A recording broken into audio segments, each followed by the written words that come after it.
গভীর রাতের অন্ধকারে এখানে জলের ভেতর জ্বলে ওঠে এক জাদুকরী আলো। লা পারগুয়েরা বিশ্বের হাতে গোনা সেই জায়গাগুলোর একটি যেখানে জল নিজেই আলো জ্বালিয়ে দেয়। এই হলো পুয়ের্তো রিকোর গোপন বিস্ময়।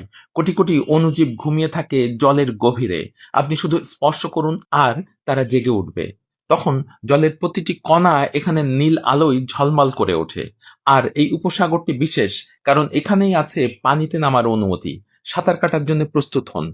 আপনি কল্পনা করুন ভেসে আছেন আলোর এক সমুদ্রে। আপনার হাত পা নাড়লেই চারিদিকে আগুনের ফুলকির মতো আলো ছড়াচ্ছে। মনে হবে আপনি যেন মহাকাশের নীহারিকার মধ্য দিয়ে সাঁতার কাটছেন। জল থেকে হাত তুললেই সেই আলো ঝরে পড়ে। এটা এক পরাবাস্তব দৃশ্য। কিন্তু এটি কোনো সায়েন্স ফিকশন নয়। এটি প্রকৃতির সেই জাদুকরী মুহূর্ত যা দেখতে হলে চাঁদকে লুকিয়ে থাকতে হয়।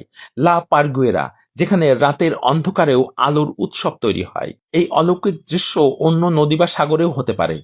প্রিয় দর্শক, আপনি জলের ভেতর এমন তারা জ্বলবার দৃশ্য দেখেছেন কখনো?